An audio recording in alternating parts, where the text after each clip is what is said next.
नमस्कार दोस्तों, एक बार फिर से स्वागत है आपका हमारे चैनल पर। आज की शुरुआत करता हूं मैं आपसे एक प्रश्न के साथ। वैल्यू बताइए 1/0 की वैल्यू क्या होगी। आपने जवाब दिया है इन्फिनिटी। बहुत सही, बट वाई? कुछ लोगों का जवाब आया होगा नॉट डिफाइंड, अनडिटरमाइंड। इसके बाद भी क्वेश्चन है वाई। जो कुछ भी आपका आंसर है आखिर वो क्यों? यानी अगर हम किसी नंबर को 0 से डिवाइड करते हैं तो उसकी वैल्यू नॉट डिफाइंड या अनडिटरमाइंड क्यों आती है, इसके बारे में आज हम लोग सीखेंगे। तो बहुत कुछ सीखने वाले हैं आप। ये वीडियो कक्षा 7 के बच्चों के लिए, 8 के बच्चों के लिए, 9 के बच्चों के लिए बराबर रूप से इंपॉर्टेंट है। और यहां तक कि जो बड़ी क्लासेस के बच्चे भी हैं वो भी अगर जानना चाहते हैं कि किसी भी नंबर को 0 से डिवाइड करने पर लॉजिक रीजन क्या है, आज हम लोग लॉजिकल रीजन की चर्चा करेंगे कि आखिर ऐसा क्यों होता है। आप वीडियो में बने रहिए, आपको पूरी चीजें समझ में आ जाएंगी। सबसे पहले मैं आपको एक चीज बताना चाहता हूं जो आप बहुत अच्छे से जानते हैं कि आप बचपन से पढ़ते चले आ रहे हैं कि 8 गुणा 4, 8 मल्टीप्लाइड बाय 4। इसका मतलब क्या होता है? मल्टीप्लाई का मतलब होता है ऐड करना, बार बार किसी चीज को ऐड करना क्या कहलाता है? मल्टीप्लाई। इसका मतलब है कि 8 को कितनी बार ऐड करना है? 4 टाइम्स। 8 + 8 + 8 + 8। अगर 8 को 4 टाइम्स ऐड कर दिया जाए तो आंसर सेम आता है 32 एंड 32, सेम आंसर। इसका मतलब है मल्टीप्लिकेशन होता है रिपीटेड एडिशन, यानी बार बार रिपीट करने के बाद, ऐड करने के बाद जो चीज आती है वही एक्चुअली मल्टीप्लिकेशन होता है। इसी तरीके से डिवीजन क्या होता है? डिवीजन को आप देखिए, अगर मुझे किसी नंबर को डिवाइड करना है, मान लीजिए 10 को मुझे 2 से डिवाइड करना है, तो इसका वास्तविक मतलब होता है कि आखिर 10 में से 2 को कितनी बार सब्सट्रैक्ट किया जाए कि 0 आ जाए। यानी मैं कह रहा हूं कि 10 में से मैं अगर एक बार 2 को माइनस करूंगा, 2 बार 2 को माइनस करूंगा, 3 बार 2 को माइनस करूंगा, 4 बार 2 को माइनस करूंगा और 5 बार 2 को माइनस करूंगा। अगर मैं 10 में से 5 बार 2 को माइनस कर दूंगा तो मेरा आंसर 0 आ जाएगा। यानी मैंने कितनी बार माइनस किया 2 को? 1 2 3 4 5। जितनी टाइम्स मैंने माइनस किया है वास्तव में वही मेरा डिवीजन का आंसर है, यही मेरा क्वोशिएंट है। तो डिवीजन होता क्या है? डिवीजन होता है माइनस करने की प्रोसेस को लगातार दोहराना ही क्या कहलाता है? डिवीजन कहलाता है। यही भाग की विधि होती है। तो इसका मतलब हुआ कि यही भाग का साधारण सा नियम है। अब जरा आप देखिए, मैं एक और एग्जांपल आपके लिए लेता हूं। मैं आपसे पूछता हूं कि अगर 15 को 5 से डिवाइड करना है तो हमारा आंसर क्या होगा? आप कहेंगे 3। और इसको अगर लॉजिक तरीके से देखें, लॉजिकल तरीके से देखें, तो आप 15 में से 5 को कितने टाइम्स माइनस कर रहे हैं? यही 0 लाने के लिए। यानी 5 को हम कितनी बार सब्ट्रैक्ट करें कि 0 आ जाए? यानी 3 टाइम्स सब्ट्रैक्ट करें। तो यही 3 हम लोगों ने यहां लिख रखा है। तो अब आप देखिए जरा कि सपोज दैट कि 0/5 लिखा हो, 0/5। तो यहां पर इस चीज को हम लोग कैसे सॉल्व करेंगे?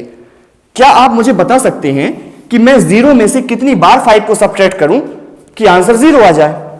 0 में से कितनी बार 5 को मैं सब्ट्रैक्ट करूं कि आंसर 0 आ जाए? तो आप कहेंगे भाई मैं सब्ट्रैक्ट क्यों करूं, जब पहले से ही 0 लिखा हुआ है तो सब्ट्रैक्ट करने की जरूरत ही नहीं है। इसका मतलब है कि मुझे 0 बार सब्ट्रैक्ट करना होगा, इसलिए इसका आंसर कितना आता है? 0। क्योंकि मुझे कितनी बार घटाना होगा? केवल 0 टाइम्स। मुझे घटाने की जरूरत ही नहीं है 5 को। एक्चुअली 0 तो पहले से ही 0 है, इसका मतलब 5 को सब्ट्रैक्ट करना ही नहीं है, और इसलिए आंसर कितना आ रहा है? 0। अब पढ़ते हैं इसकी उल्टी बात, जो आज का हमारा टारगेट है समझना। अब आप मुझे बताइए, अगर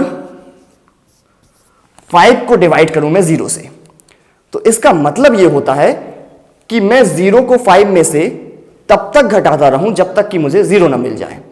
चलिए ऐसा करके देखते हैं। सबसे पहले मैंने 5 में से 0 घटाया।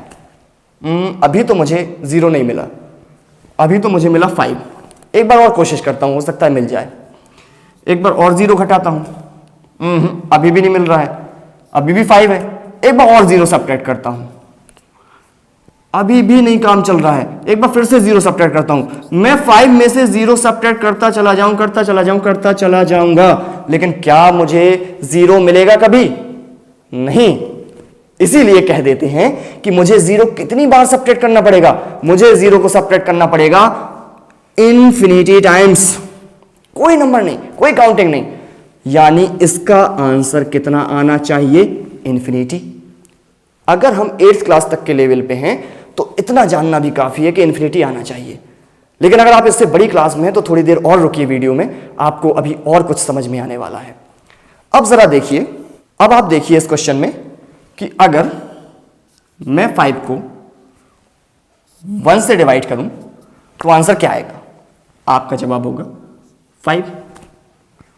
या चलिए 5 को नहीं, अगर मैं आपसे कहूं कि चलिए 1 को डिवाइड करिए 1 से, तो आपका आंसर कितना आएगा? आप कहेंगे 1।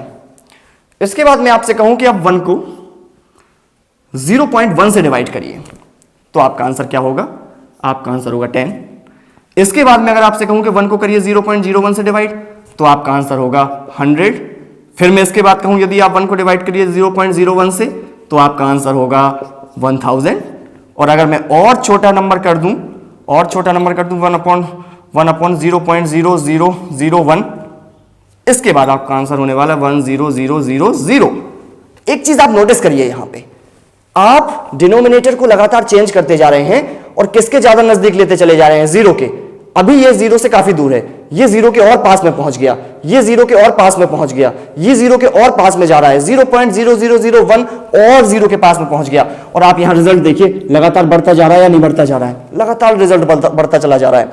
एक टाइम के बाद जब मैं हजारों जीरो लिख दूंगा 0000, बहुत सारे जीरो, तब एक्चुअली ये नंबर कितना बन जाएगा? 1/0। और जिस प्रकार से ये नंबर लगातार बड़ा होता चला जा रहा है, उस कंडीशन में ये नंबर भी कहां पहुंच चुका होगा? इन्फिनिटी तक पहुंच चुका होगा। मुझे लगता है आप समझ गए होंगे कि इस पैटर्न को भी हम स्टडी करें अच्छे से, तब भी हमें ये पता चल जाएगा कि 1/0 हमेशा कितना होता है? इन्फिनिटी। लेकिन अभी आगे चलते हैं और मान लेते हैं कि इस बार 1/-1 लिखा हुआ है, तब इसकी वैल्यू क्या होगी? आपका जवाब होगा -1। बट 1/-0.1 की वैल्यू क्या होगी? आप कहेंगे -10। मैं कहूं 1/-0.01 की वैल्यू क्या होगी? आप कहेंगे -100। 1/-0.001 की वैल्यू क्या होगी? आप कहेंगे -1000। और 1/-0.0001 की वैल्यू क्या होगी? तो आप कहेंगे -1/0000। यहां पर भी मैं लगातार 0 के नजदीक जा रहा हूं, लेकिन बस अंतर इतना है कि अब मैं नेगेटिव तरफ से जा रहा हूं, नंबर लाइन के नेगेटिव साइड से 0 की तरफ जा रहा हूं। लेकिन इस बार आप देखिए जरा, इधर पर तो मैं इन्फिनिटी की तरफ जा रहा था, नंबर लाइन आप सबने देखी है, यहां पे 0 होता है, यहां पे 1 2 3, यहां पे -1 -2 एंड -3। आप ऑब्जर्व करिए, यहां पे मैं पॉजिटिव साइड जा रहा था, 1 10 100 1000, 1 10 100 1000 राइट साइड में जा रहा था। बट यहां पे मैं कहां जा रहा हूं? -1 -10 -100, यानी कि मैं लेफ्ट साइड में लगातार चला जा रहा हूं। इधर मैं बढ़ते बढ़ते पहुंच गया था इन्फिनिटी पर राइट साइड में, बट इधर पे मैं बढ़ते बढ़ते कहां तक पहुंच जाऊंगा? -इन्फिनिटी तक। तब तो ये हुआ कि जिस टाइम पे ये 0 हो जाएगा 1/0 इज विल बी -इन्फिनिटी। अब एक मेजर क्वेश्चन उठता है कि आखिर 1/0 की वैल्यू इन्फिनिटी है या फिर 1/0 की वैल्यू -इन्फिनिटी है? ये डाउट तो क्लियर करना पड़ेगा। ये तो बहुत बड़ा कॉम्प्लेक्स चीज हो गई है कि आखिर सही जवाब होना क्या चाहिए, इन्फिनिटी या फिर -इन्फिनिटी। अगर इस हिसाब से देखें तो 1/0 ये भी है, 1/0 ये भी है। अब क्योंकि इसकी दोनों वैल्यू सामने आ रही हैं, इसीलिए गणित की भाषा में इसे कह दिया जाता है कि ये अनडिटरमाइंड है, ये नॉट डिफाइंड है। क्योंकि 1/0 की वैल्यू इन्फिनिटी भी हो जाए और 1/0 की वैल्यू -इन्फिनिटी भी हो जाए, एक साथ क्या दो कंडीशंस पॉसिबल हैं? नहीं, एक साथ दो कंडीशन पॉसिबल नहीं हो सकती है कि एक ही चीज से हम डिवाइड कर रहे हैं, एक ही नंबर को डिवाइड कर रहे हैं और एक बार रिजल्ट आ रहा है इन्फिनिटी और दूसरी बार रिजल्ट आ रहा है -इन्फिनिटी। ऐसा कैसे हो सकता है? ऐसा विरोधाभास कैसे पैदा हो सकता है? यही वजह है कि इसे कहा जाता है कि 1/0 की वैल्यू पूरी तरीके से अनडिटरमाइंड है। और अगर ना सिर्फ 1/, के लिए अगर मैं आपसे कहूं, यहां पे आप देख पा रहे होंगे, अगर मैं कहूं कि आप 2 को डिवाइड करिए, 2 को डिवाइड करिए आप 1 से तो 2 आएगा। इसके बाद 2 को डिवाइड करिए आप 0.1 से तो 20 आएगा। इसके बाद आप 2 को डिवाइड करिए 0.01 से तो 200 आएगा। इसके बाद 2 को डिवाइड करिए 0.001 से तो 2000 आएगा। और इसी तरीके से अगर आप चलते जाएंगे तो जिस टाइम पे आप 2 को 0 से डिवाइड करेंगे तो यहां पे आपको आंसर क्या मिलने वाला है? इन्फिनिटी। ऑब्जर्व करिए इसे, 2/0 will be infinity, 1/0 will be infinity and 1/0 will be -infinity. आप इसे देखिए 2/0 इंफिनिटी एंड 1/0 इंफिनिटी, इसका मतलब ये भी इंफिनिटी है, ये भी इंफिनिटी है। अगर राइट हैंड साइड के इक्वल है तो मैथमेटिक्स के अकॉर्डिंग लेफ्ट हैंड साइड के इक्वल होनी चाहिए। मैं ये कह रहा हूं कि इसका मतलब है कि अगर इंफिनिटी दोनों के लिए सेम है, तो अगर इंफिनिटी का मतलब 1/0 भी है तो इंफिनिटी का मतलब 2/0 भी है। यही तो लिखा हुआ है कि इंफिनिटी का मतलब 1/0 एंड इंफिनिटी का मतलब 2/0। तो इस हिसाब से तो मैं देख पा रहा हूं कि 2/0 विल बी 1/0। 2/0 किसके बराबर है? 1/0 के। अच्छा, अगर ऐसा है तो 0 और 0 तो डिनोमिनेटर सेम है, ये तो हट जाएंगे। यहां तो 2 = 1। क्या ये मैथमेटिक्स में किसी भी प्रकार से पॉसिबल है? नो, 2 कभी भी 1 के इक्वल तो हो नहीं सकता है। इतनी मैथमेटिक्स तो हर क्लास के बच्चे ने पढ़ी है कि 1 एक अलग नंबर है, 2 एक अलग नंबर है, और किसी भी कंडीशन में भाई x की वैल्यू तो कुछ भी हो सकती है, 1 2 3 4 5, लेकिन क्या 2 की वैल्यू कभी 1 और 1 की वैल्यू कभी 2 हो सकती है? नहीं। तो जब इतना विरोधाभास, इतना कंट्रास्ट पैदा हो सकता है, इसीलिए कहा जाता है कि ये वैल्यू नॉट डिफाइंड है। इस वैल्यू को डिफाइन नहीं किया जा सकता है। हिंदी में इसे कहते हैं अपरिभाषित। ये अभी डिटरमाइन वैल्यू नहीं है, क्योंकि ये चीज अभी क्लियर नहीं है कि आखिर हमें ऐसा कितनी बार करना पड़ेगा कि ये जो है 2/0 और 1/0 बराबर जिस तरीके से आ गया है, इसी तरीके से 3/0 भी आ जाएगा, क्योंकि ये भी इंफिनिटी होता है। तो प्रॉब्लम बनी रहेगी।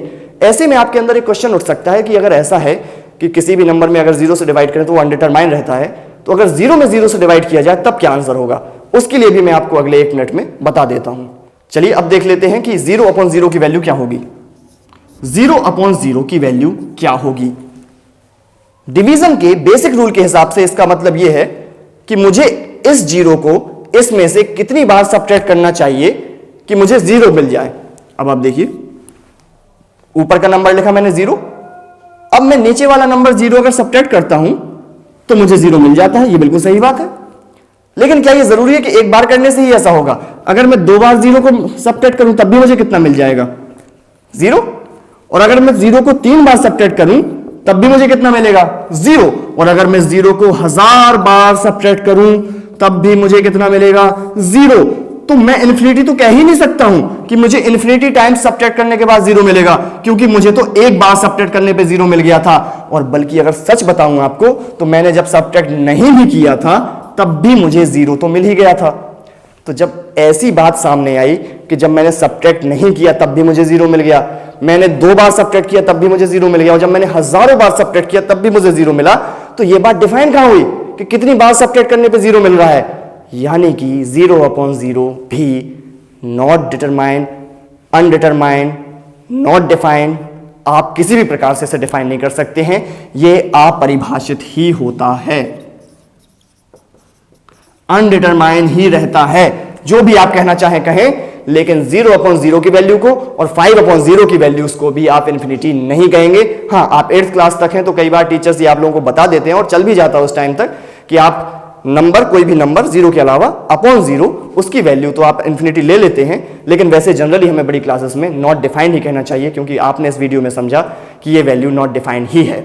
तो चलिए, मुझे उम्मीद है कि शायद मैं अपनी बात को आप तक पहुंचा पाया और कुछ आपको समझा पाया। अगर आपको थोड़ी भी वीडियो अच्छी लगी है तो नीचे दिए गए कमेंट सेक्शन में मुझे अपनी सलाह और परामर्श दीजिएगा। मैं इंतजार करूंगा ताकि अगली वीडियो में मैं और उत्साह के साथ आपके सामने आ सकूं। Thank you.